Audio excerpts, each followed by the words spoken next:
Let's bow down to Shri Mataji, raise our Mother Kundalini and put Bandhan.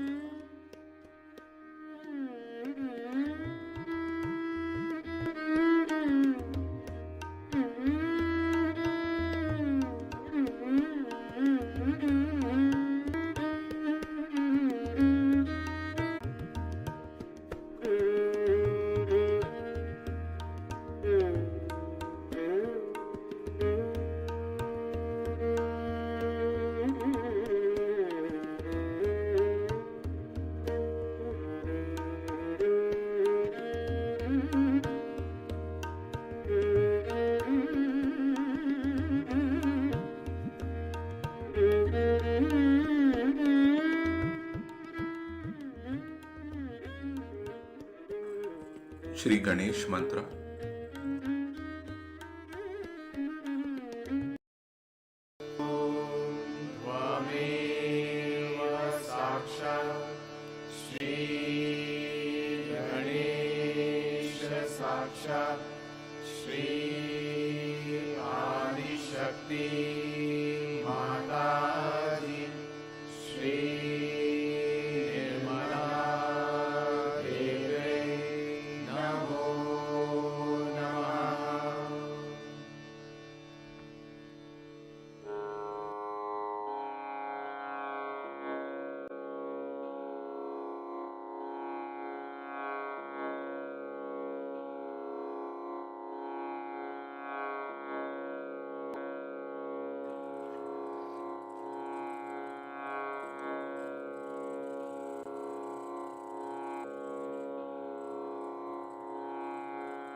Let us keep our both hands on the Mother Earth, attention on Muladhara.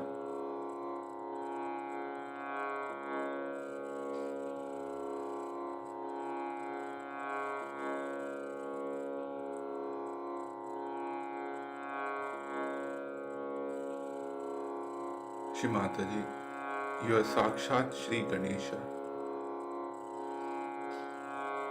Kindly remove all the imbalances in our Muladhara chakra through the earth element.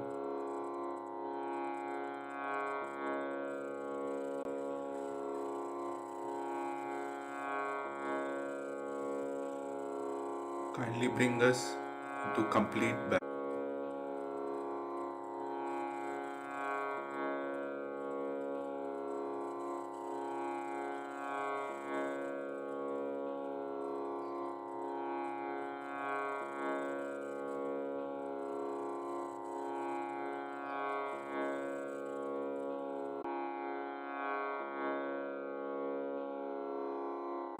Left hand on our liver.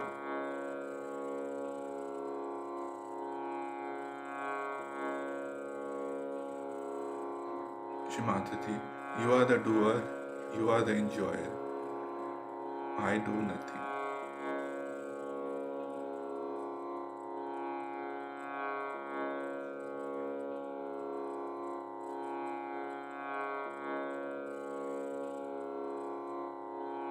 Kindly come into our attention.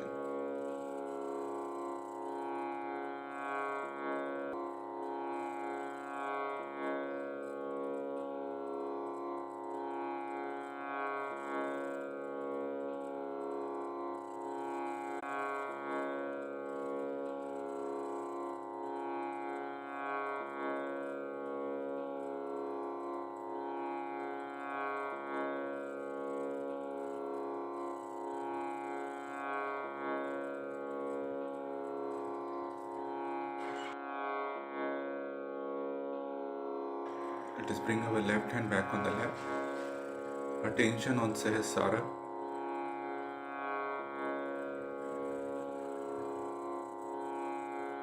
Shri Mataji, kindly give us the thoughtless awareness state.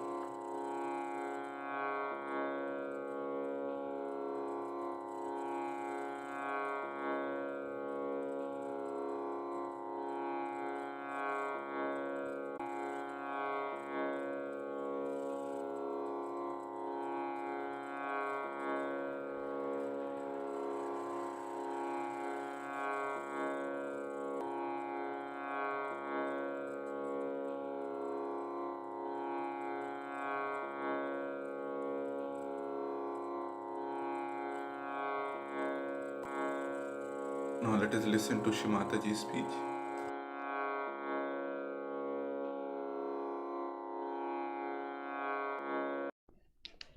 It's not very easy to explain Sahaja Yoga to anyone rationally, as you must have also faced the same difficulty. Not only that we are facing this difficulty, but has been faced in Christ, Blake, all of them.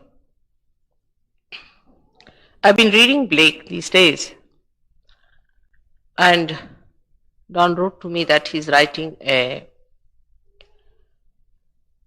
some sort of a thesis on Blake, friends of sinners, friends who are friends of sinners.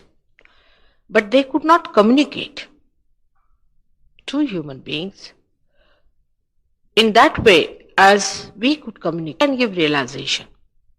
We can make them feel the vibration. See, this is an advantage we have. And today the time has come definitely to us that what Blake has desired and asked for or pictured or visualized, we can prove it.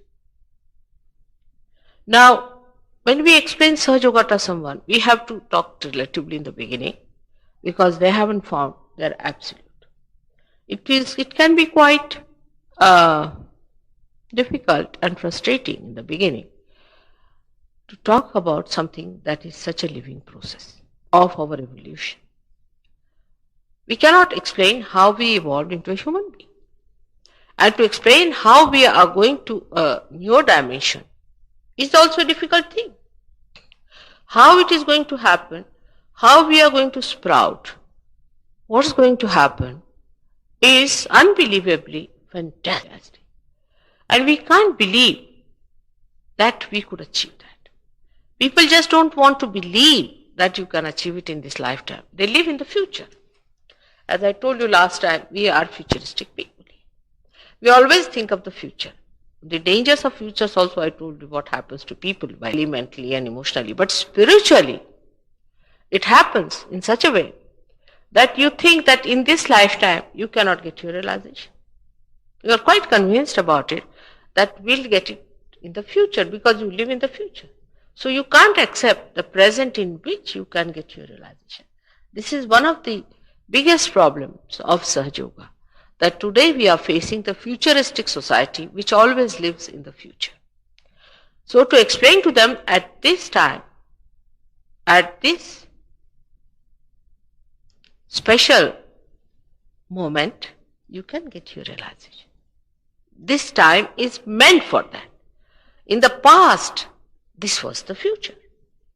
And this future has been predicted by so many. So that future has come now, and one has to face it as a present. Every future has to be present sometime. Not imaginary, but the real future that has to face you, which was seen by seers and predicted, has to be materialized. Once you understand this point, then one can explain Sahaja Yoga that this is the time one has to expect their realization. Now, a man who thinks too much and who lives in the future would first shun it, saying that how can we get our realization in this lifetime? One may say like that. Then the same person may accept, all right, if you convince that you can get your realization, so why don't you come here downstairs? Who is there? Good idea. So the second point he may raise, as you must have also faced, you get realization because it's futuristic. You see, things is imaginary, isn't it? It's not reality. Reality is what it is. Supposing you want to think about this hall, and you imagine this hall will be like this, like that, and this will happen. It does. What you see, what you feel is the reality. But the people who live in futuristic ways are never realistic because they are imagining things. So the second point that they stumble upon is their own conception about God and realization. That's not reality. Reality is what it is. It cannot be changed. It cannot compromise. It is what it is. Now first, for such a people, or they are pastistic, you can say, the people who live in the past, all of them must resolve one thing very clearly. Are you a seeker? Be not rational, not imaginary, but real. If so, we should be prepared to face the truth as it is. Like that as it is, whatever is the truth, you will face it. Then the task is better. You prepare the person for realization in a better way. The second type of people are such, those who have lived in the materialistic world, in the gross life. We live in the gross life. Every money, how we can do this all, how we can take it on higher, how we work it out, all these are. So if somebody says that you cannot get God by paying money for it, God doesn't understand money. Not at all. You have made money. God doesn't understand. Whether you pay him or not, he will make the place rain, or he can give you fertile land, he'll give you fruits, he'll give you all the bounties and all the beauties of life. Whether you do anything for him or not, he's a giver, he'll go on giving. He doesn't know money. He will do it for the rich, he'll do it for the poor, he'll do it for everyone. But we think of money. Naturally, it goes easier into your mind if there is somebody who says you can pay £2 for coming in. That sounds better, because it must be worth something at least. You see, because we live in relative world of money. Actually, money has nothing to do with God's kingdom. There is no money in His kingdom. And you can understand rationally that how can there be? How much did Christ charge for His sermons? We have so many great people in this country who did not charge anything of what they gave, who were real people. And the reality is always proved in the human beings when it is done free. That's the reality. Doubt are the things which are not real. So when you come in the hall, you see a big hall and all that, and a money minded, that how is it without money these people are doing? How can they do it? Now, the thing is, you should be discreet about the whole truth and then understand it, that you are not paying for God's love. You are paying for this all. That you are paying, that's your business, not mine. You are not paying me for that. It's your business. If you have to have a bigger hall, you can pay for it, all of you put together, and can take a place, whatever you like. If you want, you can go to Hyde Park and have a free lecture there. Whichever way you say, I'm willing to do that. You cannot pay for it, but you can pay for the hall because this is material, this is gross, and you have to do it. So one should understand that you are not to pay for this. You are not to pay for what I say to you or for my lectures or anything. Or for your realization, not at all, not a single pie for that. You cannot pay for it. It's so invaluable. That's the only thing that's so invaluable, that one thing you cannot bring it to the level of this gross existence that we have. It is absolutely overflowing. It absolutely freely coming to you. So you cannot pay for it. It's love. And love you cannot purchase.